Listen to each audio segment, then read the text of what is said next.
Hello भाई लोग কি খবৰ সকলোৰে ভালনে আশা কৰোঁ সকলোৱে ভালে আছে সো বহু দিনৰ মূৰত পুনৰ স্বাগতম জনাইছোঁ মোৰ কোৰ ভাই চেনেলটোলৈকে ফাৰ্ষ্টখিনি মই ভিডিঅ' নকৰিলোঁ একদম পুৰা পাহাৰৰ ওপৰত আপোনালোকৰ এটা ভাল দিন দেওবাৰ চাই পেলাই ধুনীয়াকৈ আহিব আপোনালোকে চাব আহিলে গম পাব যে ফিজিকেল এক্সাৰচাইজো হৈ যাব লগতে আৰু আপোনাৰ শিৱ বাবাৰ দৰ্শনো হৈ যাব আপোনাৰ সো মন্দিৰটোৰ দুৱাৰদলি মানে ষ্টাৰ্টিং খটখটি ইয়াৰ সো গৈ আছোঁ এজন লগৰজন আগত গ'ল তাৰপিছতে মইহে ভিডিঅ' কৰোঁ নকৰোঁ বুলিকৈ কৰিছোঁ মই মৰিগাঁও ডিষ্ট্ৰিক্টত কিন্তু বহুত চাবলগীয়া ঠাই আছে দেই আজিতো শুনা পাইছিলোঁ নাম এইফালেদি সদায় যাওঁ কিন্তু সোমোৱা নাছিলোঁ আজি সোমাইছোঁ লগৰটো ভিডিঅ' কৰিম বুলি ক'লে চ' সেইটো কাৰণে বোলো চোৱা হওক আৰু আপোনালোকক দেখুওৱা হওক কি কয় চ' ভিডিঅ'টো চাই থাকক আৰু ভাল হ'ব বহুত বোলে ধুনীয়া ধুনীয়া চাবলগীয়া জেগা আছে ঠাই আছে মন্দিৰ আছে মানে চ' দেখুৱাই আছোঁ এই বুলিছে খটখটি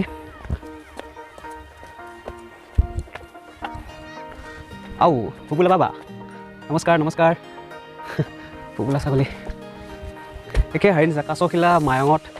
কাছখিলা পাহাৰ যিটো মন্দিৰ আছে তাতো একে নিচিনাই তামাম খটখটি আছে উঠিবলৈ একদম ভাগৰ লাগি গৈছে এইটো দেখিছেনে সেইফালে এনেকুৱা যাবলৈ এনেকুৱা ঘূৰি যাব লাগিব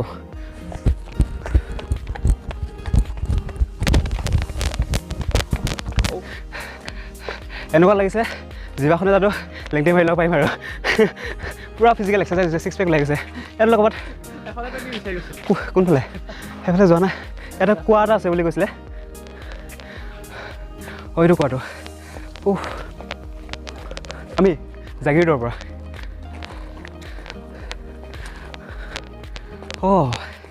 এইটোৱে সেই বৃহৎ কুঁৱাটো একদম ইউটিউবাৰবিলাকৰ ভিডিঅ'ত দেখি থাকোঁ শুনি থাকোঁ আজি নিজে দেখিছোঁ চকুৰে চাই লওঁ এনেকৈ জোতা খুলিলোঁ জোতা খুলি পেলাই ভিতৰত প্ৰৱেশ কৰিম আপোনাৰ ঘৰ ইয়াতে নে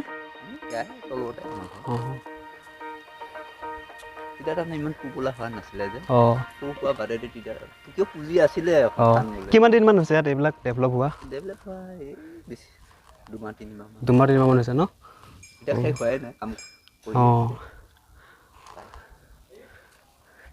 এইখিনি আমকাটা বুলি কয় ন আমকাটা আগত গ'লে খোলা পাম চাগে ন চ' মন্দিৰৰ দুৱাৰমুখেদি প্ৰৱেশ কৰি আছোঁ ভিতৰলৈকে যথেষ্টখিনি খটখটি পাৰ কৰি পেলাই আহিলোঁ আৰু এতিয়া খটখটি পাইছোঁ ভাল লাগিছে কিবা এটা মহাপ্ৰভুৰ দৰ্শনলৈকে গৈ আছোঁ এইফালে অহা যোৱা কৰোঁ কিন্তু ইয়াত সোমোৱা নাছিলোঁ ইয়াতে ধুনীয়া এটা চিত্ৰ উপস্থাপন কৰিছে শিলত চ' মই বেক কেমেৰা দি দেখুৱাই আছোঁ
সেইটো দেখিছে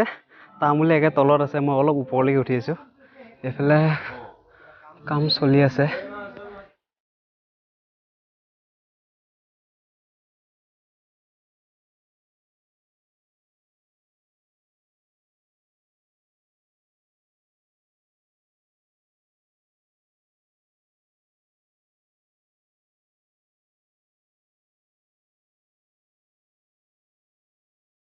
ৰাস্তা আছে সুৰংগ ৰাস্তা ভিতৰলৈকে গৈছোঁ মই বাবাজনক সুধিম মই ইয়াৰ ইতিহাস বিষয়ে এতিয়া অলপ কথাত বিজি আছে কিবা আলোচনা কৰি আছে চ' ইফালে আহিফালে দেখিছোঁ ইয়াতো কিবা বনাব চাগে একে ওপৰত আহি পালোঁ মই এইফালে আছে মন্দিৰ চাগে একে দেখিছে বহুত ওপৰত মই ইয়াৰ পৰা গোটেই তলৰ যিটো সৌন্দৰ্য ন ইয়াৰ পৰা ধুনীয়াকৈ দেখা পাই গৈছে আপোনালোকে মই ইয়াৰ আগতে এটা ভিডিঅ' কৰিছিলোঁ কইনাকন্দা পাহাৰ চ' কইনাকন্দা পাহাৰটোৰ নিচিনা এইটো হয় তেনেকুৱা বহুত শিল আছে এই ওপৰলৈ যাব পাৰে মই যাব পাৰোঁ নে নাজানো ভয়ো লাগে অলপ ন চ' এইবিলাক দেখাওক ধুনীয়া সৌন্দৰ্য বৰ্ধন কৰি ৰখাইছে চ' মই এইটো খটখটি আছে যাবলৈ চেষ্টা কৰিম চ' একে ওপৰলৈ আহিছোঁ ডাইৰেক্ট নধৰিব যাতে কিবা ভুল ভ্ৰান্তি হৈ যাব পাৰে চ' এইটো ধুনীয়াকৈ এইটো বনাই দিছে ধুনীয়াকৈ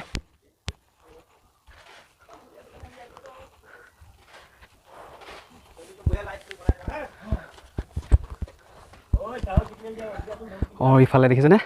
একদম পূৰা ওপৰত ইয়াৰ ওপৰত নুঠোঁ আৰু ভয় লাগে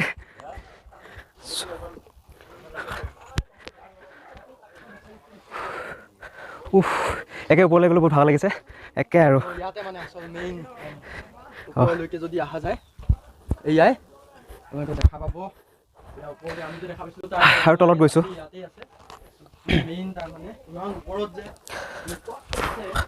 তললৈকে গৈ আছোঁ আৰু শিলৰ আন্ধাৰ মুন্ধাৰ ৰাস্তাৰ মাজেদি আকৌ আহিছোঁ সেই ঠাইখনলৈকে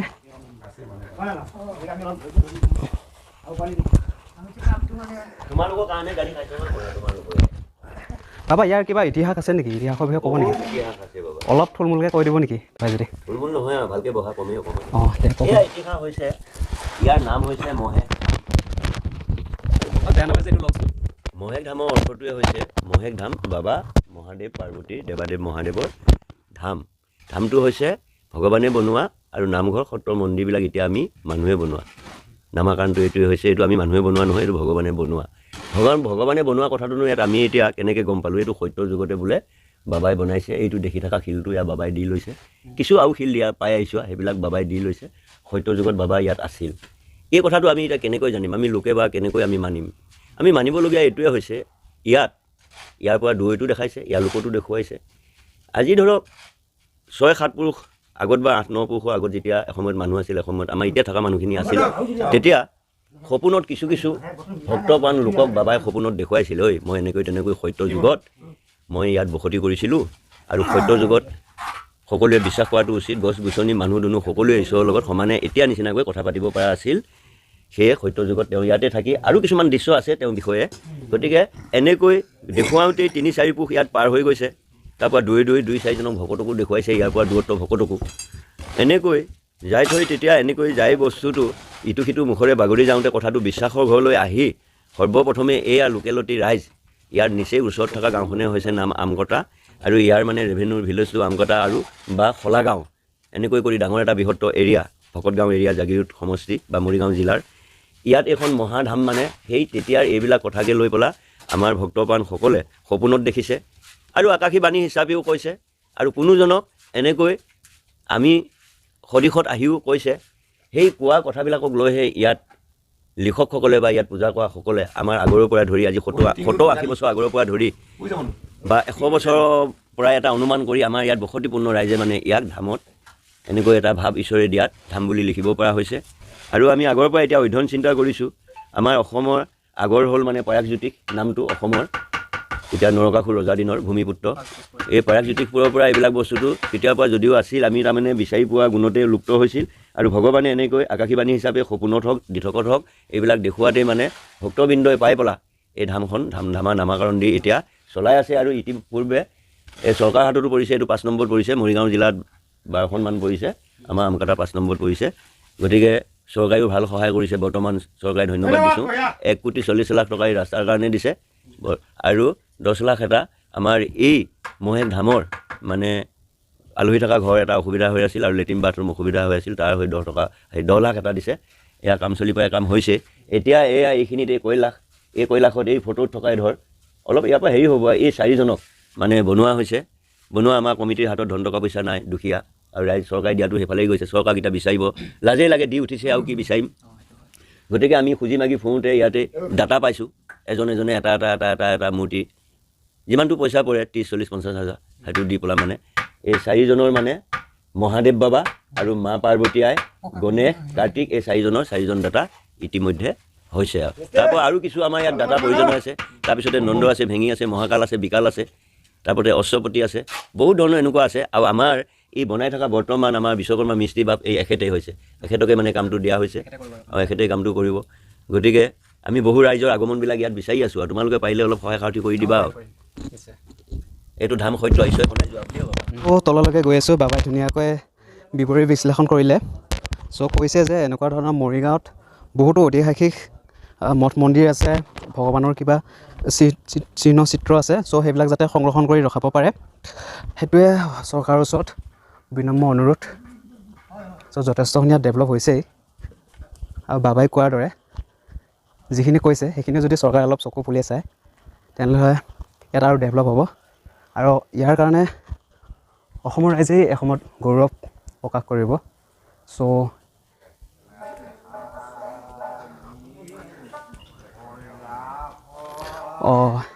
বাবাই কোৱা সেই বিষ্ণু মন্দিৰটো এইটোৱে চাগে, এইটোৱে হয়। আৰু দুটা চাইডে আপোনালোকে দিছে নৰসিংহ প্ৰতিমূৰ্তি আছে ধুনীয়াকৈ। ভিতৰলৈকে নাযাওঁ, বাহিৰৰ পৰা দেখুৱাইছোঁ। আৰু সিফালে ধুনীয়াকৈ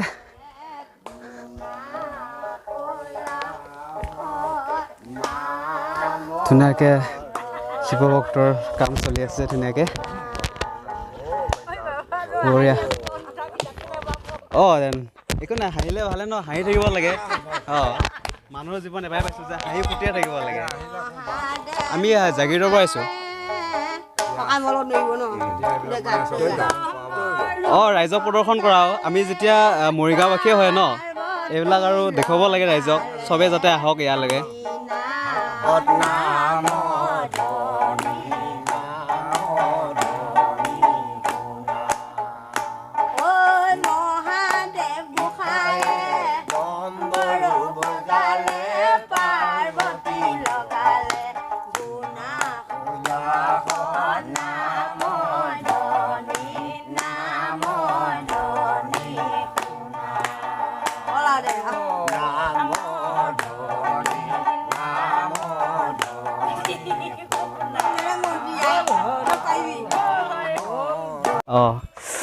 যি কি নহওক, চ' আমি ধুনীয়াকৈ কীৰ্তন শুনিলোঁ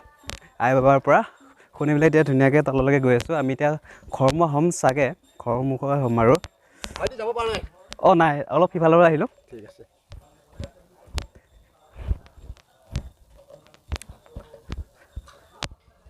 সঁচাই মৰিগাঁও যে ইমান ধুনীয়া ধুনীয়া ঐতিহাসিক বস্তু আছে ন চাবলগীয়া, আমি ইমান ভালকৈ গম নাপাওঁ। আজি আহি পেলাই ভাল লাগিছে। আৰু এনেকুৱা বহুতো আছে তেনেকুৱা, চৰকাৰৰ দৃষ্টি পৰিলেই হ'ল খালি। পৃথিৱী যেতিয়াই সৃষ্টি, এইটো লওক, অনাদিৰ পৰা ধৰক, যেতিয়া অনাদি তেতিয়াৰ পৰাই তেওঁ বাবা সৃষ্টি। পৃথিৱী সৃষ্টিতে আহি বাবা ইয়াত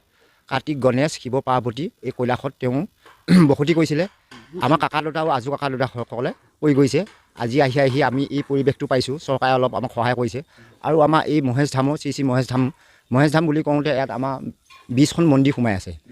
20খন আছে। ইয়াৰ ভিতৰতে থুলমূলকৈ কেইখনমান মই কৈ দিওঁ। এয়া হ'ল আমাৰ মেইন হ'ল লিংগ, গণেশ, কৈলাশ আৰু বিষ্ণু মন্দিৰ, সৰস্বতী মন্দিৰ, কালী মন্দিৰ আৰু সিপিনে আছে জগন্নাথ ইত্যাদি কৰি আমাৰ এই 20খন থান লগ হৈ পেলাই আমাৰ শ্ৰী মহেশ ধাম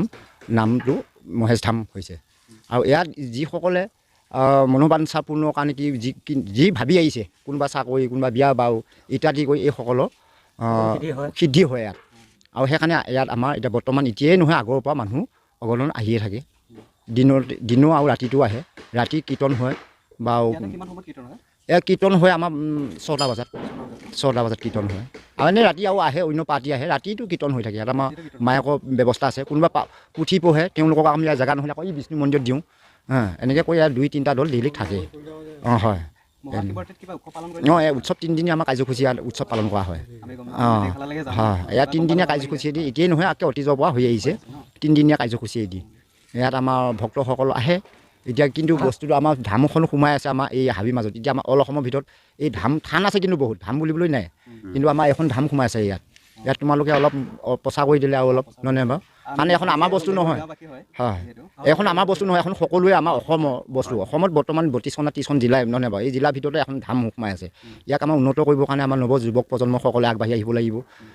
এনেকৈ ষ্টেপ বাই ষ্টেপ বস্তুটো আমি জাকত জিকিলা কৰিলে আমাৰ অন্য দেশৰ পৰাও আমাৰ প্ৰজেক্টক কিছু আহিব পাৰে ভৱিষ্যতলৈ। চৰকাৰে দিছে অলপ অনুদান। এইটো অসম দৰ্শনৰ আঁচনিত 1,40,00,000 টকা এই ষ্টেপবিলাকৰ কাৰণে দিছে আৰু 10 লাখ টকা এটা সুকীয়াকৈ দিছে অসম দৰ্শনৰ পৰা এই লেট্ৰিন বাথৰুম আৰু এই অতিথিশালাৰ কাৰণে এই 10 লাখ টকা এই সেই 1,50,00,000 টকা অসম দৰ্শনৰ পৰা আমি বৰ্তমান চৰকাৰৰ পৰা কাম চলি আছে বৰ্তমান এতিয়ালৈ ক'বলগীয়া মই এইখিনিয়ে বাবু কৃষ্ণ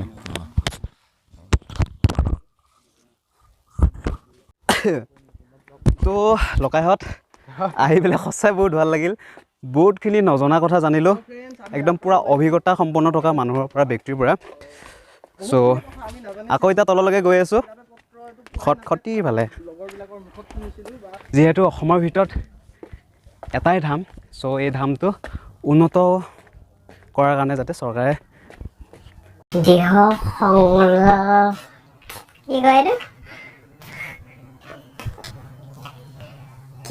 কি কয় নাজানো পাহৰি গৈছো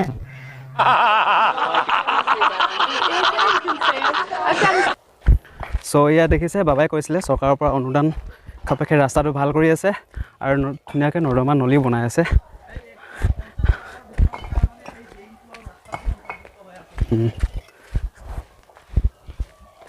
আপোনালোকে ইয়াতে খোজকাঢ়ি যাব লাগিব তাৰপিছত খটখটি পাব 220টা